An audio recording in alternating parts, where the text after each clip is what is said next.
all I'm telling you is if somebody's killing themselves, there's a reason for it. They might find it difficult to talk about. They'll probably deny it exists.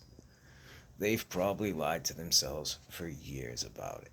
Because the reason somebody gets on heroin is a core conflict in their identity. Reality has come into conflict with the way they see themselves, like a fundamental part of which they see themselves. And I know what you're thinking. So, your idea is something the person themselves will deny even exists. It's not a good theory. But I can do a little better. Okay, you walk into a room.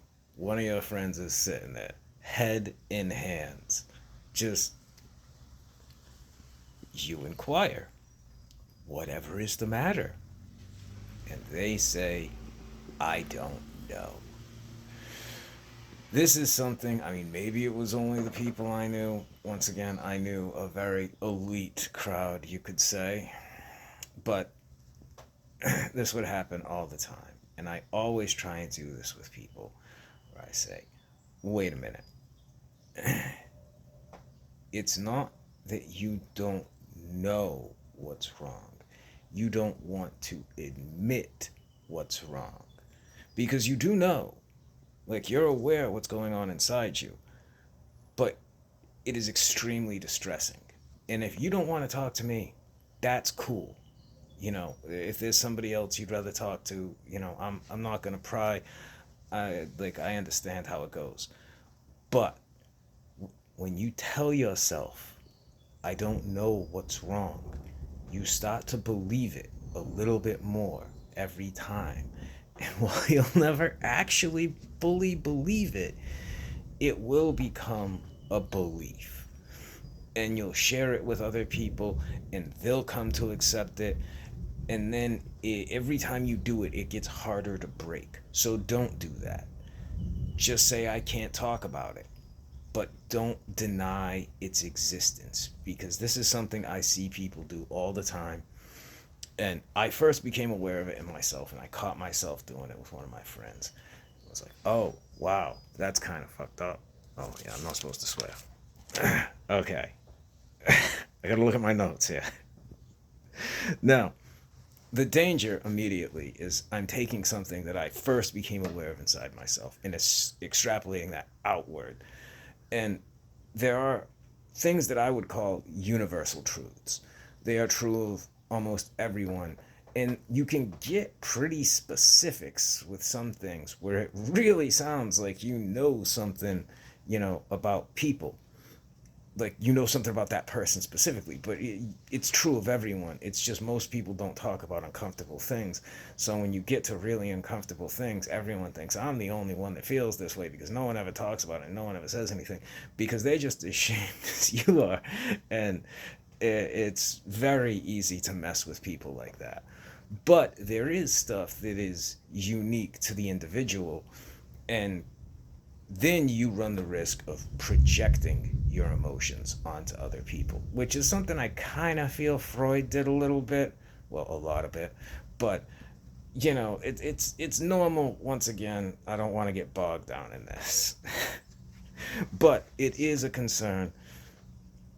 I have known hundreds of people over the course of my life and history with heroin that I don't think it's just me. I've seen it over and over again. Now, people do put like a genetic predisposition became popular in like the 90s. I don't know that much when it comes to that. I like you can have somebody like with a like your parents were both addictive, like had addictive personalities. You'll probably have an addictive personality, but environment, like the environment you come up in, things you go through, like these are things. There was one more. Upbringing, environment. Oh yeah, upbringing, environment, trauma. But these I would say it doesn't matter if you have an addictive personality or not. If you have somebody that goes through significant disturbances in those things, uh, you know, depending on what, they might find themselves in the arms of heroin. I never did meth, so I don't really want to comment on drugs I really wasn't involved in or never saw too much of, because, it, usually you have one or the other. Meth or heroin is like king where you live, and that's what people call dope there. Uh, but it is, let's take it for granted that this is true, that there is a core conflict inside someone. What would it take for you to run toward death?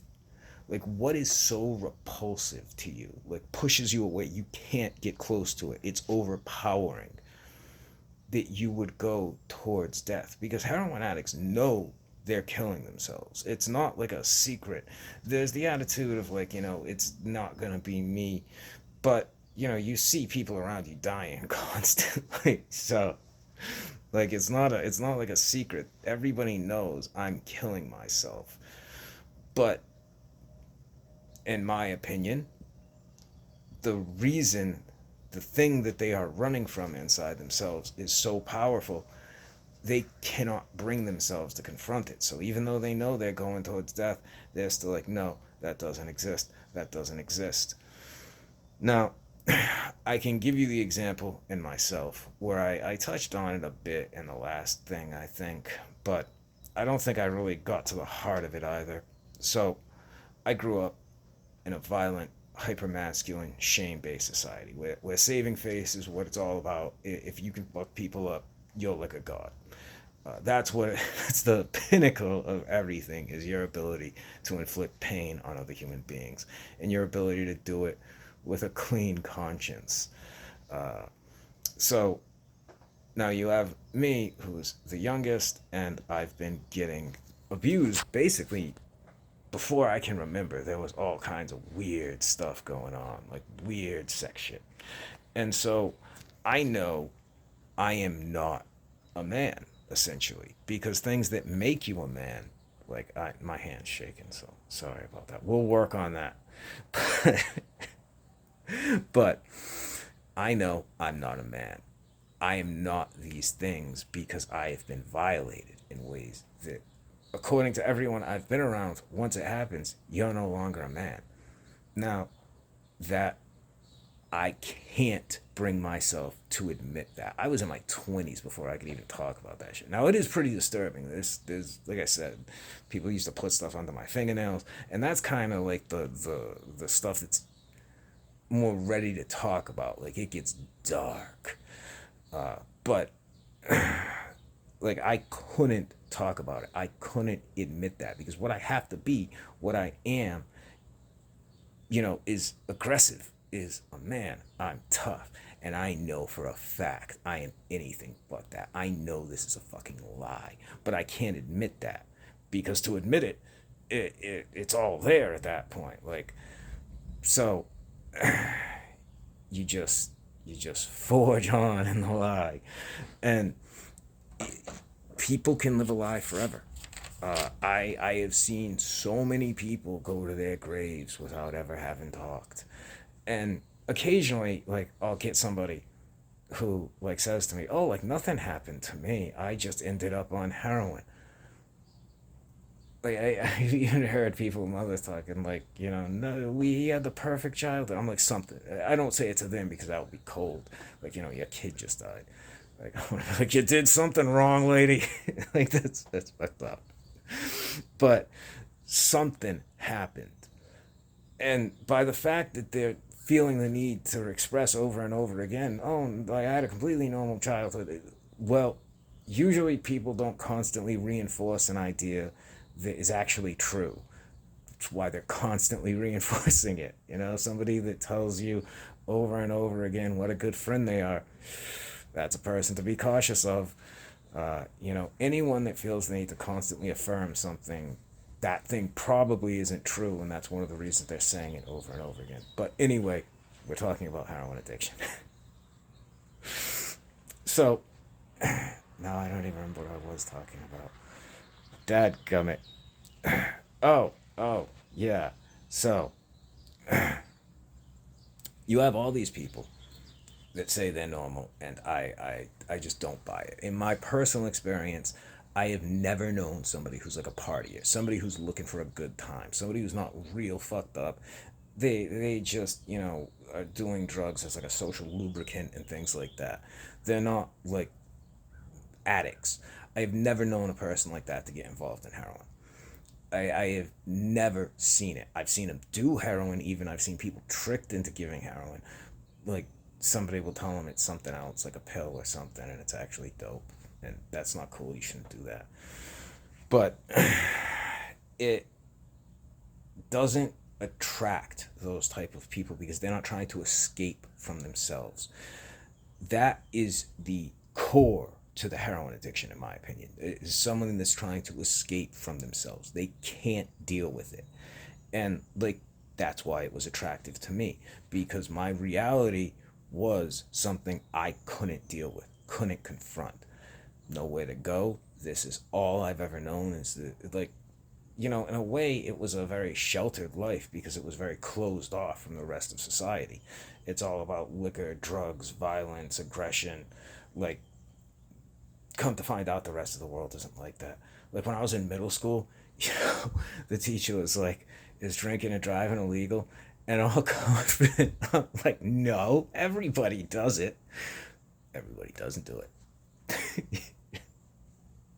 Yo, they were so pissed at me. They're like, why are you joking around in the middle of class? And I'm hurt now because I thought I was 100% right. Like, my dad picks me up from school that day drinking, if he wasn't like at work or whatever, but he would pick me up in the van with like a beer in his hand. That was just everybody drank and drove. Like, it was normal. It wasn't. But so, in a sense, I come from a different world than the rest of the people, and I've always found it difficult to connect to people because of it, because we didn't have the same experiences. But, but, heroin escape. And that is what heroin does. It offers an escape. Now, it's really just a trap because, like, then, see, here's the kicker.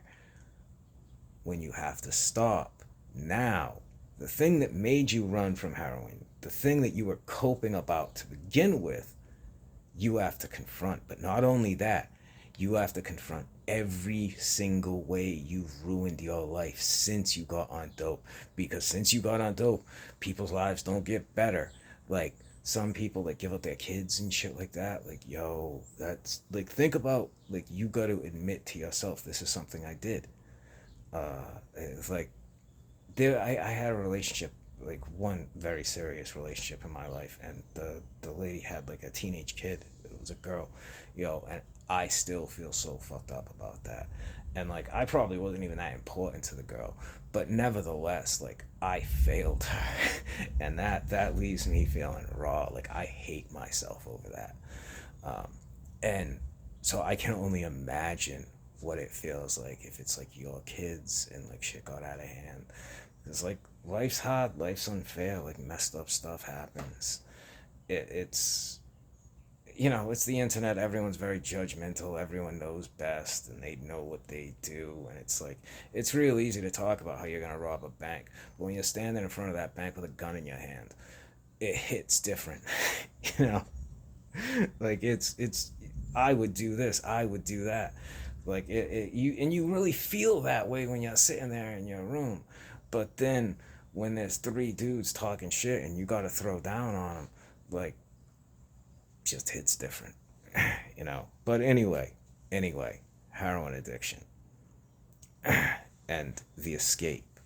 Like I said, aren't people aren't looking for a good time that are on heroin. People aren't killing themselves all like, oh, like, Ray just couldn't stop playing basketball. He was having too much fun. Played for 48 hours straight, dropped dead on the court. That don't happen, because it's not people looking for a good time. It's people looking for an escape from themselves, because whatever is inside themselves is so much turmoil, so much chaos, so upsetting, they can't confront it. And they have to. if they want to get off. Otherwise, like, it will never change. You will keep going back to it. It doesn't matter if you go through the physical, like, withdrawal symptoms. If that isn't dealt with and you're still looking for an escape and you still are compelled to run, you'll go back to it. And that's just the way it is. Like, it's something people have to deal with. And I don't know how you can like trick someone into dealing with it, force someone into dealing with it. Like, I've never figured that part out necessarily. But there's a quote from an Edgar Allan Poe story, A Man in the Crowd, and it's abbreviated by me. Uh, let me pull it up so I don't jack it up. There are some secrets that do not permit themselves to be told. Every now and then, the conscience of a man takes up a burden so heavy in horror that it can only be thrown down into the grave. But, and that's the way it is with a lot of this stuff. Like, and the reality is, it's not even that big of a deal. I mean, like, obviously, being like tortured as a kid is a pretty big deal, but like, the separation between me and that, like, I was in my 20s before I could even talk about it. So, like, what good did it do? Like, obsessing over that. But this that when reality has come into conflict with their self identity, and you just can't deal with it, you have to escape, and that is how people, in my opinion, get on heroin.